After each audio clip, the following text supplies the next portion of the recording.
mwabaye cyangwa akagenda akiyicarira hariya nicara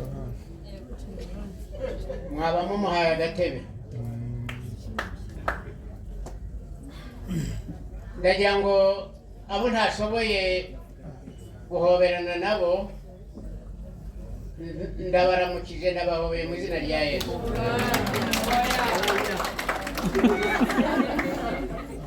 ariko ni umwenda ngira ngo ushobora kuza kwishyuza ntacyo bitwaye. hari ibintu nagiraga ngo nshyire mu mucyo.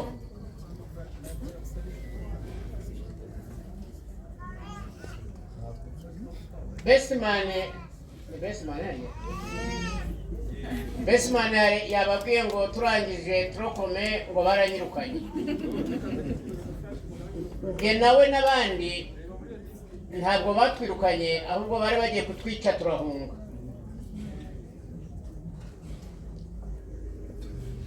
icyo gihe baduhoraga kuko ababyeyi bacu bari baravuye mu Rwanda barahunze muri 59 twe dusigara mu Rwanda twiga. ariko noneho mu gutoteza abana bari bafite ababyeyi babo bahunze muri 59 ubwa mbere baradutoteje bategura ko bari budufate bakatwica ariko bashaka impamvu. umwe muri abo bana wari wagiye muri iyo nama araza aratuburira ati bavuze ngo baraza gufata ibendera drapo y'igihugu bayikate bayitwike noneho bavuge ko ari mwebwe mwayiciye. bavuga amazina bari bakoze amazina yacu y'abagomba gufatwa bakica. babitubwiye rero dukora ingamba zo kurinda ibendera. baraza koko bararikata bagiye kurasa ikibiriti kuri twika turabafata tuvuze induru turabatanga barabafata. iyo ni inkuru ndende ariko ibyo babandi bari babikoze aho kubirukana babashakira irindi shuri babashyira mu rindi shuri kuko yari mission yari iriho yo gutoteza abana b'abatutsi bari barasigaye mu gihugu ababyeyi babo barahunze. kuko rero ibyo yavuze ko banyirukanye ariko twarajyanye.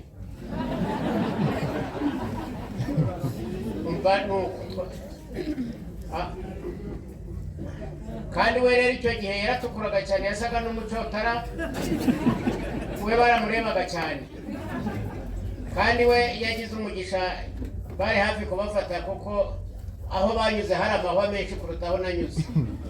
ariko urumva icyo twaziraga icyo turi cyo nuko twavutse.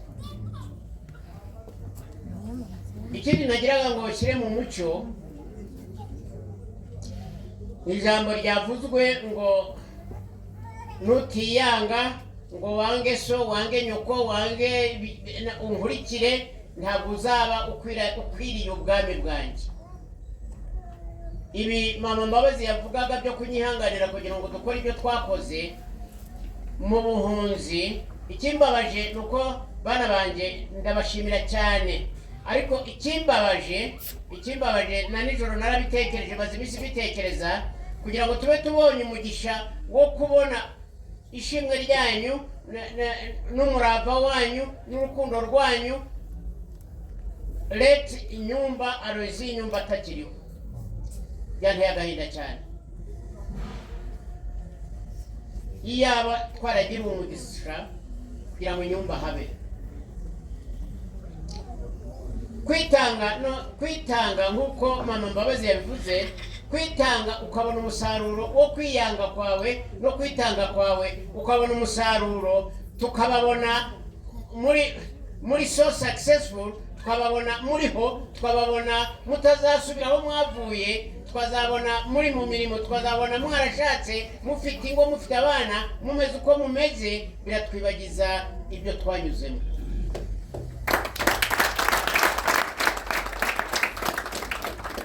ndagira ngo ngaruke kubyo nateguye kuganira namwe mu magambo make. burya amagambo tuvuga twayavuga muri ya marenga cyangwa twabivuga mu buryo buri philosophique, ariko nk'abarimu ugomba kuvuga ikintu ku buryo umunyeshuri ari bucyumve neza. cyangwa se ari bugira uburyo bwo kubaza. Ndagira ngo mbasabe mwakire gushima kw'imitima yacu tukiriho, tukiri muri ubu bugingo, tukibareba tukamenyana, mukaba muje kudusura bana bacu, mukaba muje tukaganira, mukaba muje tukabareba, tukamenya uko mwateye imbere, tukamenya uko mutera imbere, tukibuka ayo mateka, mukaduhesha umugisha wo gushimira Imana kubw'ibyo yakoze mu bugingo bwanyu n'ubugingo bwacu. Ndagira ngo babwire ibyo mumaze kumenya. Ndagira ngo babwire ko imvange ya academics cyangwa ubuhanga bw'amashuri, iyo bivanze n'imico, character, ukabishyira mu ngiro, bibyara ubwenge.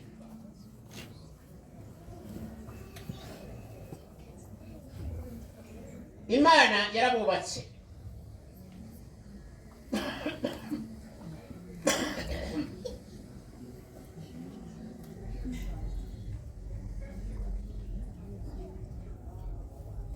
Imana yarabubatse, mufite academics, mwabivuze, bamwe muri abaganga, abandi muri abasirikare, mwize military sciences, abandi mwize economics, abandi mwize accounts, abandi murabizi ibyo mwize, murakora, muraho, mumeze neza, kandi muri mu gihugu kimeze neza.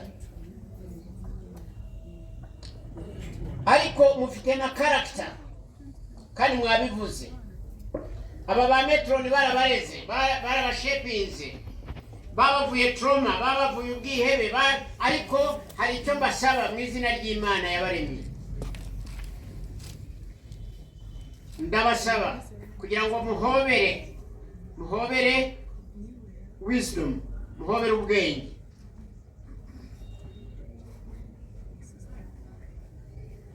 Bana banje, iyi si ntigira imbabazi, kandi iyi si iraharatura. Ndagira ngo basabe Imana ibahe ubwenge.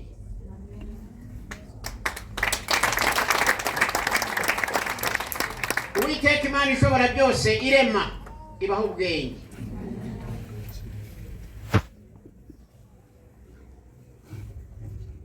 Muri uru Rwanda muzi, muri economics z'uru Rwanda, uko abantu barwanira ubukire, uko abantu barwanira amatungo, uko abantu barwanira kubaho neza, kugura imodoka nziza, kubaka inzu nziza n'ibindi, mugira ubwenge kugira ngo mutabibona bikabatesha agaciro. Muribuka ko Satani yabwiye Yesu, umwana w'Imana, muri abana b'Imana, muri abana banjye, turabakunda, sinzi niba mubizi, turabakunda. Turabizi cyane. Turabakunda, kandi let me tell you, ntabwo ari ukwinvestinga. Abakora investment, mukora investment y'amafaranga, ariko hari n'ibindi twinvestinga.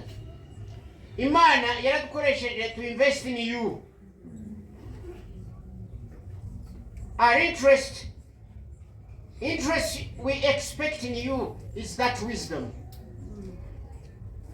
Ubwenge buzabashoboza muri uru Rwanda kugira ngo mu excelling mufite agaciro, mutaba nk'aba bandi b'abasore n'inkumi, b'abagabo n'abagore, babandi bize amashuri bavuga Icyongereza n'Igifaransa, bavuga Ikilatini, bavuga ibindi byose, bize amashuri menshi, ariko barya amabuye. Satani yabwiye Yesu ngo fata amabuye uyahindura ibiryo urye, dore urashonje. Yesu aramubwira ati ntabwo tuzabeshwaho n'imigati gusa, tuzabeshwaho n'ijambo ry'Imana. I implore you in the name of Jesus. Amen. Be wise men and women in this world. N'abandi banditse bo muri Amerika n'abandi mubabwire, no muri Amerika hari amabuye kandi hariyo n'imigisha. Imana ibaha ubwenge. Kandi bana banjye reka mbabwire, muri iyi si Imana yaduhaye, kandi Imana yaduhaye n'ubwenge, kandi ndashimira Imana. I rejoice in you. Ndashimira Imana icyo muri cyo naho mugeze, ndabihimbariza Imana. Ariko I want you to know, ndabasaba, ndabahenda, I want you to know, muri iyi si dutuyemo, no muri ubu butaka turimo, habamo diyama, habamo n'izahabu. Ariko izahabu ziturana n'amabuye. Mwari mubizi? Izahabu ziba mu butaka, mu gitaka. Ariko never for centuries in the nature of the scientific realities, ntabwo narimwe izahabu ijya yanduza igitaka ngo igitaka kizageraho kibe izahabu. Kandi igitaka nticyanduza izahabu ngo izahabu izabe igitaka. Ariko let me tell you the truth. Abantu ntabwo bameze nk'izahabu n'amabuye. No. Abantu twebwe turanduzanya. Abantu bagira influence kuri bagenzi babo. Umuntu mwiza akanduza abandi ubwiza, umubi akanduza abandi ububi. Mwebwe muzanduza abanyarwanda ubwiza.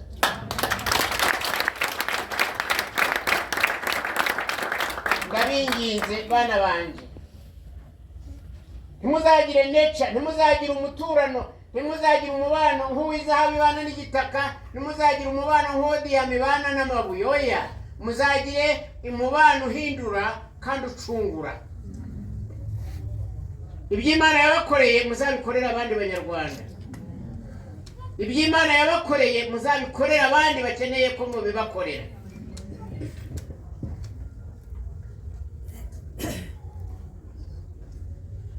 Kera bataranyirukana,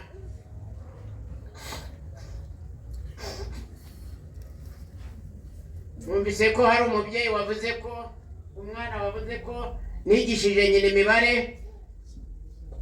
Kera nakundaga imibare cyane. Wabiye ugenda utabara ugasa n'ibibaye darish Robert. Ariko nakundaga imibare, nibwiraga ngo iyo batanyirukana nashaka kuba geologist. Nahoraga mfite interest yo kuzareba ibiri muri iyi misozi y'u Rwanda, ibi bintu by'ibirunga n'ibi bintu birumbara mu nda habamo iki. Ibyo nibazaga kera nyine muto, gushaka gukurikirana kureba muri ibi bisozi byacu habamo iki imbere, kumenya ibirimo. Ariko Imana ntiyabikunze. Baratwirukanye nyine tuba impunzi, turaranduka, tugiye turazerera. Archbishop retired yababwiye ko twagiye gupagasa kugira ngo twigishe abana bacu, twararushe kugira ngo abandi batazaruha. Twakoraga ibyo tugomba gukora kugira ngo umubabaro wacu utazaja no ku bandi. Ibyo rero ntabwo twaba nk'izahabu ngo tube nka diyama. Kandi muzi ko zahabu ari nziza. Muri Kongo barayicanira. Muzi ko bajya banabesha ngo iterambere ry'u Rwanda ngo ni zahabu yabo, kandi bo bari inyuma yacu. Ngo tukora imihanda kuko twakuye yizahabu. Bose kuki batayikora imihanda? Kwizahabu ari yabo, bituma badakora imihanda. Ariko reka noneho ngaruke ku kindi.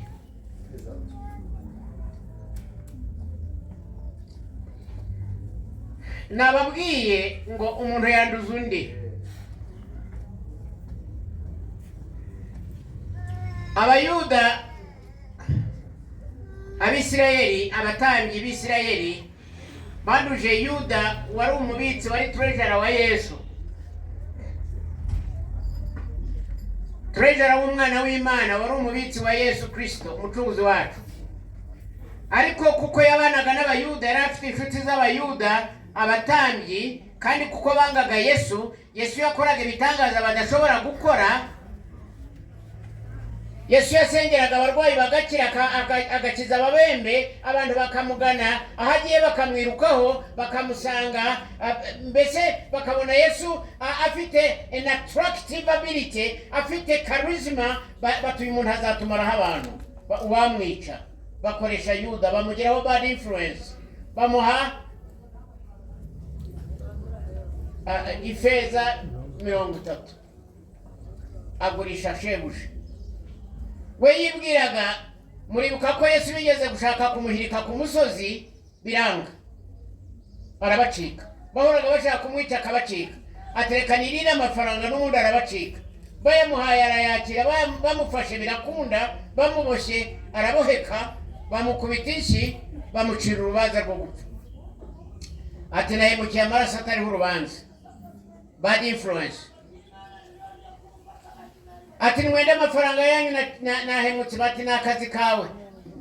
Aragenda arimanika, amafaranga bayagura umurima wo guhambamo abanyamahanga. Abanyamahanga baguye muri Isirayeli niho bajya babahamba i Yerusalemu na n'ubu.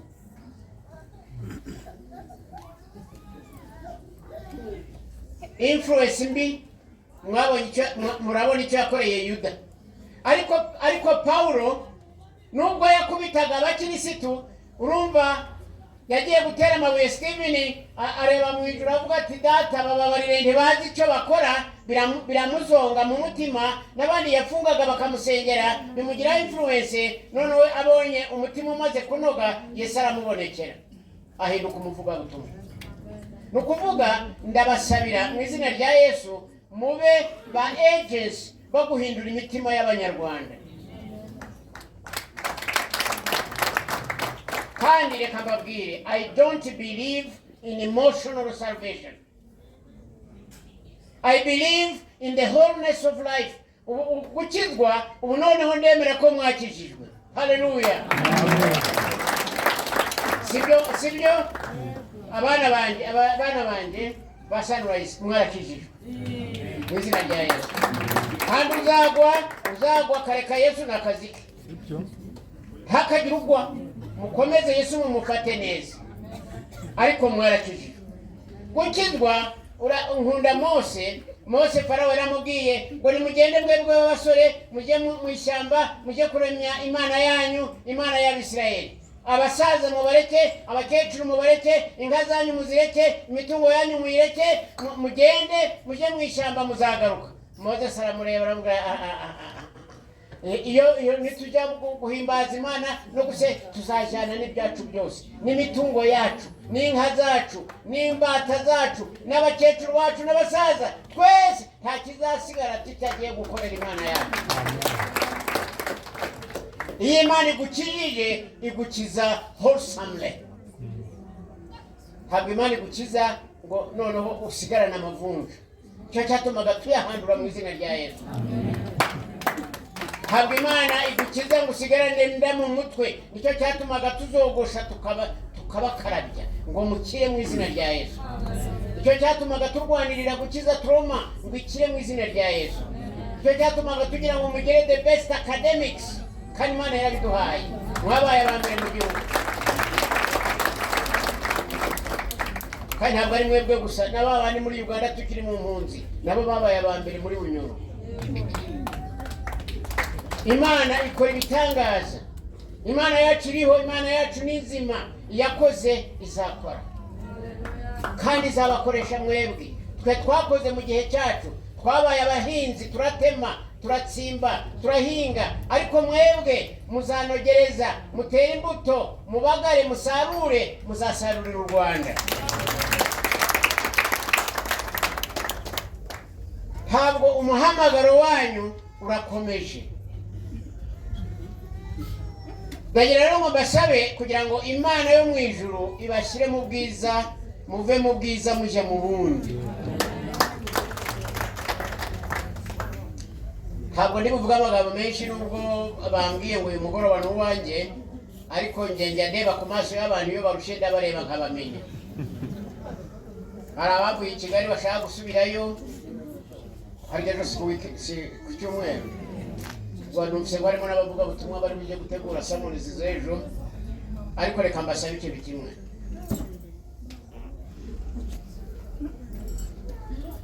ndabasaba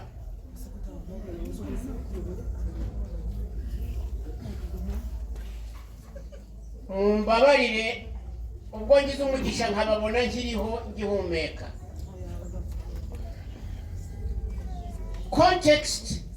Context twari turimo muri 1995 muri 95 muri 1996 muri 2000 dukora ishuri twubaka Sunrise. Ndagira ngo iyo context murayizi, sinshaka kuyibabwira. Sinshaka kubabwira ibyo abacengezi bahoze bavuga. Aba basirikare barabizi ibihe twari turimo. Ibyo Mbabazi yababwiye buriya yakoraga interpretation of the context twari turimo. Waramutsaga abantu mu gitondo uti mwaramutse, ngo yego mumeze mute, ngo tumeze neza, kandi basize abapfu mu nzu badashobora kukubwira ukuri. Context turiho tuvuga murayizi, mwari muyizi. Context twubakiyemo Sunrise murayizi. Security, context ya security twari turimo murayizi. Ya economy twari turimo murayizi. Social context twari turimo murayizi. Kandi iyo turimo uyu munsi murayizi. It's very different.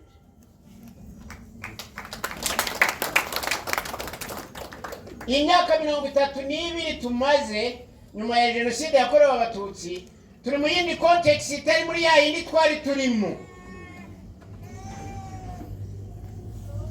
Ariko nagira ngo mbabwire ngo ibyo byose byaterwaga na nature ya leadership bari barimo icyo gihe, twari turimo icyo gihe.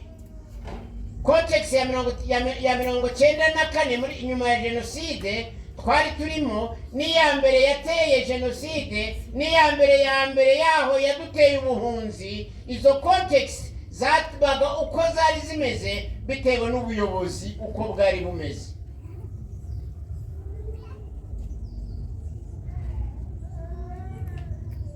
Burya reka mbabwire bana banje, mugire ubwenge, mugire wisdom ituma mushobora gukora interpretation, murebe umuntu mumenye ikimugira uko ari, kiba ari ikimurimo.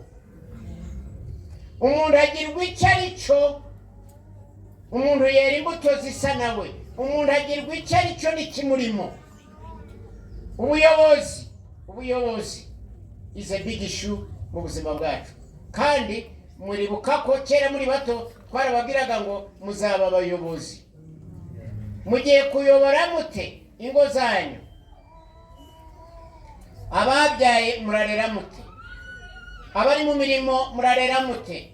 Abafite working companies, working co-workers, teams, abo mubana murabarera mute? Murabigisha mute? Murabamurikira mute? Murababwiza ukuri mute? Kuri mu rukundo murahindura mute ibintu? That's my question and my prayer to the Almighty God for you.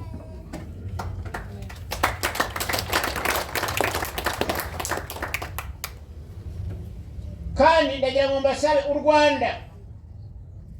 Rwanda ntabwo ruri muri isolation. U Rwanda ruri muri Afrika.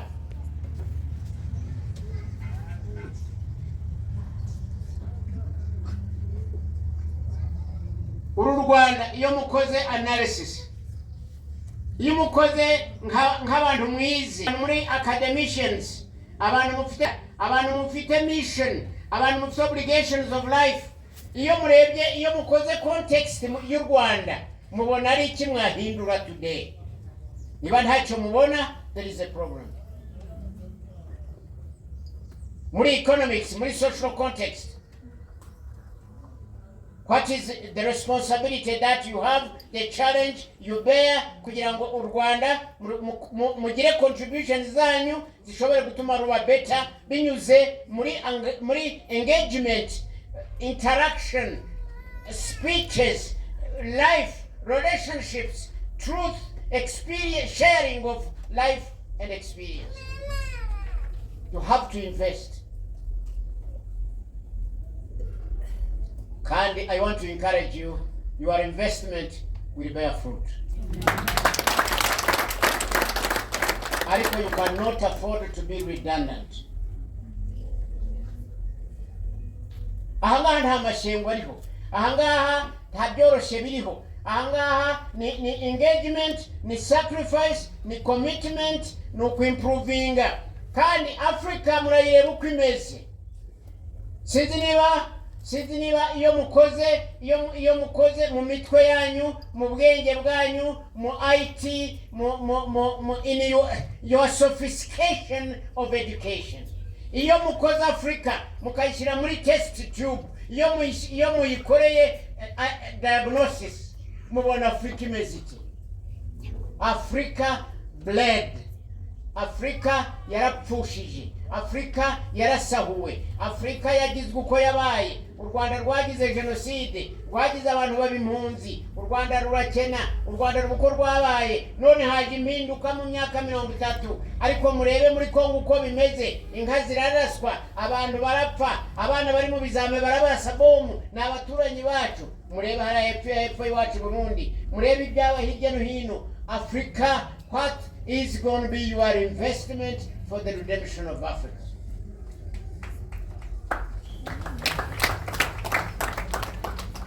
Africa. Izabiyani, Africa izabiyani. Ariko Yesu yaravuze ngo mutangirire hehe? Yesu yaravuze ngo mugende mubwiriza abantu bose amahanga agakiza bakizwe, mubabatize mu izina rya Data wa twese n'iry'Umwana n'iry'Umwuka wera. Ariko mutangirire hehe? Yerusalemu ni hehe? Hano mu Rwanda. None murangizamo ngo mujye hehe?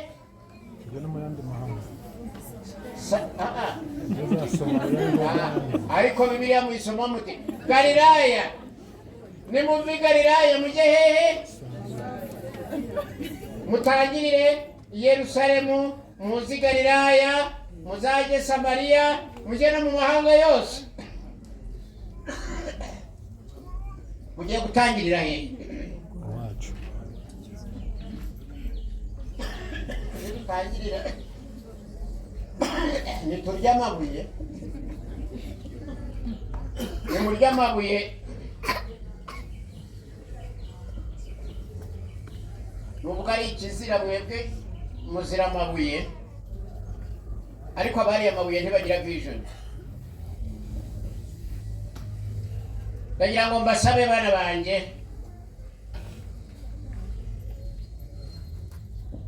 kugira ngo dushobore gukora, hari wabivuze, kugira ngo dushobore kubaka Sunrise leadership. Nababwiye leadership ni ikintu kiri magnetic. Muranyumva abo hirya? Muranyumva? Leadership is like magnetic presence. Kubera leadership nziza byadushoboje gukora ibyo twakoze. Baduhaye moral support, baduha moral confidence, baduha moral security, baduha moral encouragement kugira ngo dushobore gukora ibyo twakoze. Nabibwiye leta Inyumba, ndagenda ndamubwira Inyumba yari umukristo wacu, ndatekereza afite vision yo kubaka ishuri kugira ngo ntabwo nakubaka cathedral, ntabwo nagira ibindi nkora nk'umuntu w'Imana warokotse wihaniye ibyaha byanjye ntemera Umwami Yesu kuba umucunguzi wanjye. Ntabwo nakubaka inzu y'amatafari, ntarubaka imitima y'abari abana bifuza. Ndashaka gushyiraho ishuri, kandi kuko dushaka kurinda stigmatization, ntabwo iryo shuri rizajyamo imfubyi gusa. Kandi tuzarishyira mu Ruhengeri kuko sinshaka ko batekereza ko ibyiza byose bigomba kuba i Kigali.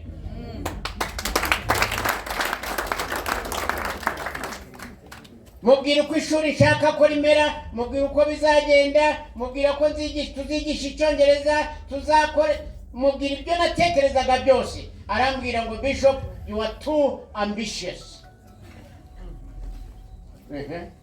Nirubuze gutyo ngo you are too ambitious. Gucyambere ampa reasoning kandi yarashitse. Icyambere natwe aba ministre natwe abari muri leta nta mushahara tubona. Leta yari yagira amafaranga yagufasha kubaka ishuri rimeze rityo. Amafaranga uzayakura he? Cyo ni kimwe. Cya kabiri, hariya mu Ruhengeri n'abacengezi uzubaka ishuri ute? Abakozi uzabashyira ku bikuta by'ishuri, wubaka ishuri abacengezi babarasire hejuru, uzabikora ute? Uko namubwira inyumba abana baziga, ishuri rizubakwa kuko Imana yampaye vision. Iyo ndamubwira nti ubundi muri normal circumstances, iyo wamaze gutekereza projet, ugatekereza ko ugiye kubaka inzu, ukareba ibikuta uko bizaba bimeze, amadirishya uko azaba ameze, ibyo uzashyira mu nzu uko uzayitunganya n'igisenge cyayo, ukayubaka mu mutwe, Imana iba yayiguhaye. Igisigaye kugira kwizera Imana ikagufasha, ugatangira foundation, ibindi bikazakorwa. Ndabwiye nti iri shuri mu izina ry'Imana rizubakwa. Mbere yuko dushyiramo abana naramuhamagaye mama Mbabazi no kubihamya. N'icyayi twasangiye nawe cyatetswe na Rukundo. Araza ndagenda namuramuza mwereka ishuri, mubwira uko ngiye gutangira gukora training and seminars z'abakozi tuzakorana, mubwira uko tuzabikora. Arambwira ati Bishop mbabarira, ikimbabaje nuko inyumba atakiriho, ngo ababone abahobere, ahobere ibyiringiro byanyu, ahobere ubuzima bwanyu, ahobere uko mumeze, ahobere ibyiringiro byanyu. Ikimbabaje nuko atakiriho. Maze kumwereka ishuri arambwira ati Bishop mbabarire, ntabwo narizi ko ibintu byashoboka. Nyuma yaho turatangira, kandi ndagira ngo mbasabe, ndabizi mwarushe mwakomye mu mashyi cyane, ariko mube muyarizavinze. N'abafite intege nke mutangire mukore exercise uko muri bubikore, muze kumpera amashyi. Investment ikomeye twabonye yavuye kuri nyakubahwa Perezida wa Repubulika Paul Kagame, waje gukingura ririya shuri, akarikinguza urukundo yabakunze, uko yitanze nk'umuyobozi w'igihugu, akabakunda, agakingura ishuri, akabaha inka, akabashyiramo investment y'urukundo. Mumumpera amashyi.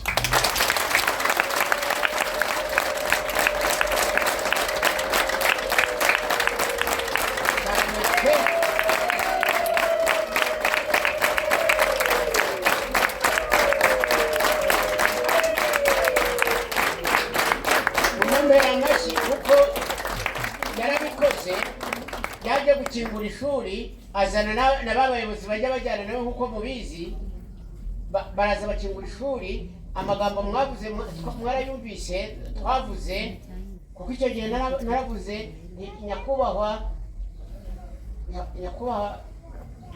umuyobozi w'igihugu cyacu, aba bana nubwo bapfushije ba se na ba nyina bamwe,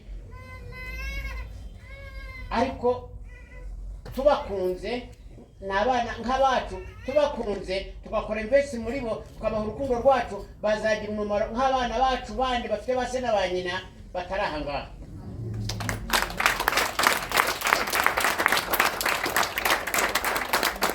Kandi ndagira ngo mbabwire, mubyemere mutabyemera,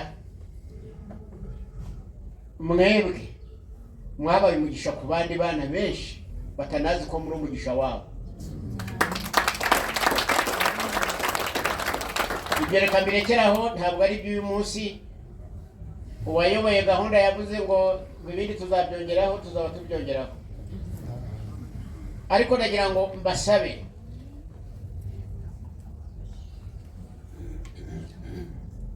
n'umutima wacu wose, Mama Mbabazi nanjye n'abana bacu, tubashimire tubikuye ku mutima kubw'urukundo rwanyu. Ntabwo twakoze ibyo twakoze tuzi ko muzaza kudushimira, tuzi ko muzaza hano, ntabwo nari mbizi. muyobozi wa gahunda ntabwo nari mbizi.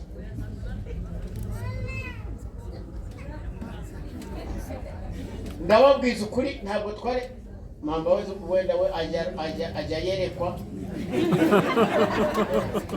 sinzi niba we warabyeretswe. Aha arananyibukije igihe baje kudusura bavuye hano nibwo bashyizeho itegeko rirengera abana. Mwari mubizi nabyo? Nyuma yo gusura Sunrise no gukingura ishuri bashyizeho itegeko ryo kurinda abandi bana mu Rwanda. Mwebwe muri mwabaye umugisha. Arabyumvise? Urumva rero mwabaye umugisha, ntabwo ari mwebwe gusa ahubwo mwebwe mwatangiye already kuba umugisha no kubandi bana. Imana ibaha umugisha, turabashimira n'umuryango wacu turabashimira, abo twakoranye timu yacu mukiriho tukiriho turashimira Imana. Mwabaye abana beza, mwabaye twari dufite police ngo waba uri umutetsi, waba uri metroni, waba uri mwarimu, waba uri founder, waba uri inde, twese turakorera hamwe kubw'ubwiza bw'aba bana. Kandi buri mukozi wese yari uw'agaciro kuri Sunrise. None rero bana banjye, bana bacu, bana b'u Rwanda, bana b'Afurika, tubatezeho umusaruro ukomeye wo gucungura u Rwanda no gucungura Afurika. Mufite ubwenge bukora analysis, mufite ubwenge bucukumbura, mufite ubwenge bubona ikintu mukagikumira kitarakora damage.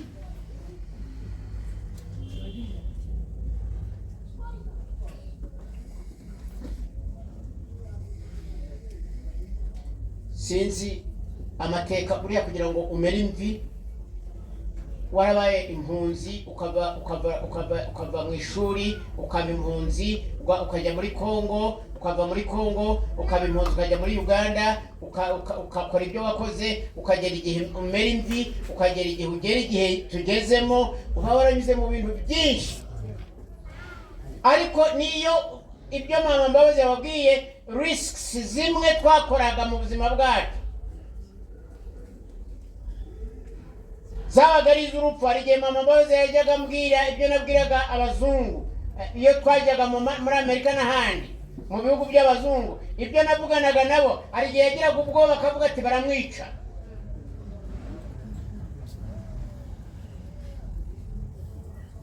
Hari naho nagiye gukora fundraising bazana agasuzuguro ndabisenya, fundraising irapfa, ariko wari wayiteguye arambwira ati wamaze irapfa, ariko aho kugira ngo baguhe amafaranga n'agasuzuguro wamaze urabyanga.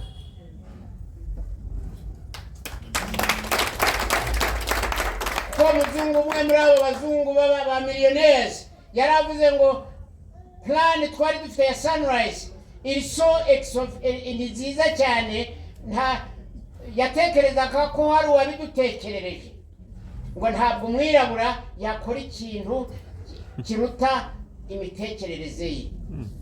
Ngo ndamubwira ni yewe iyi project yacu irava mu mubabaro wacu, irava mu gahinda kacu, irava mu gupfusha kwacu, irava mu babyeyi, mu bana babuze ababyeyi babo, amaraso yacu yamenetse. Iyi project irava mu mubabaro wacu, ntabwo iva mu bwenge bwanyu bw'abazungu.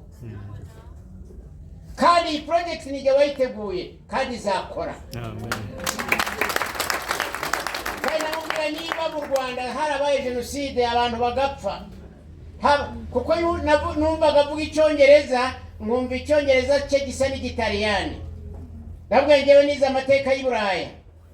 Abataliyani barashwanyaguritse, igihugu cyabo kirashwanyagurika kikaba amatongo. Ariko ubu ngubu Ubutaliyani bwongeye kuba igihugu, ufite perezida, natwe tuzaba igihugu. Ararakara aragenda arahaguruka, abagenzi be barahaguruka. Nyiri urugo wari wabatumiye arambwira ati aturakagabo. Yabivuze ariko mu Cyongereza. ankora mu ntoki aravuga ati kariya gasuzuguro wamaze uragasenya ataho kugira ngo baguhe amafaranga bagucira mu ntoki bakugaburira ibyo baciyemo ayo mafaranga yabura ariko ukababwiza ukuri ati ntibazongera gusuzugura umuntu. Bana banjye ndabasabye mu izina rya Yesu ntimukemere agasuzuguro. Nta wabaremye, nta muremyi wanyu hari, muzakizwa n'Imana yanyu nimuyimenye izababera.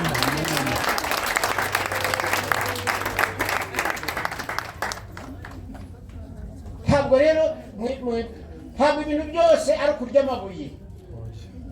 No. Ndabasabye, ndabahendahenze. Uyu mugisha mumpaye, uyu mugisha muduhaye, uyu mugisha muhaye umuryango wacu, uyu mugisha ntabwo nawupfusha ubusa ngo mbareke mugende ntabahendahenze.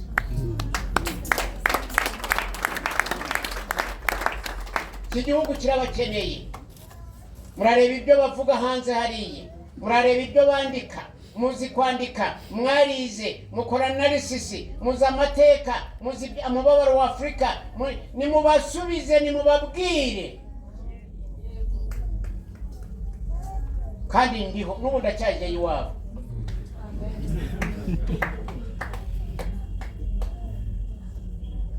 Hari n'uwo twaramukanije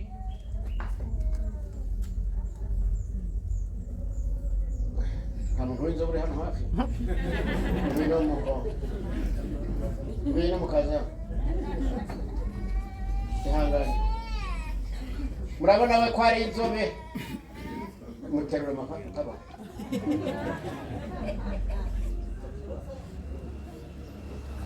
murabona twaramukanije dukorana mu ntoke nuko areba ikiganza cyanjye aravuga ngo this is that.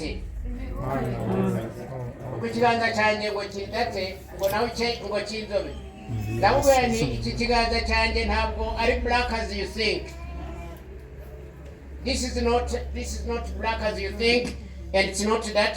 Kandi nawe iki ngiki ntabwo kiri white as you think. Iki ngiki kiri pink, iki ngiki kiri brownish. Nariko reka nkubwire ndamubwira nti the dirt is here and here, never on the skin. Bagenzi be bari bari aho ngaho bakoma mu mace baravuga bati wabihamagaye barwihamagarire reka wumve. Batubonye urwo wikururira. Reka babwire mwabana banje mwe. Hari gihe wibwira ngo uraceceka bagusuzugure bakwandagaze bakurakaze nawe urakare noneho bagutesha agaciro bagutesha umutwe. Ntimukemere ababatesha umutwe, ntimukemere n'ababasuzugura. Ariko ndabingize muce bugufi. Muce bugufi mugira ubwenge. Muce bugufi mugira ubuhanga buvanze na character, iyo character igire wisdom yera imbuto mugira icyo muhindura mu Rwanda. Ariko bameye agasuzuguro birapfa. Yuri y'amabuye birapfa.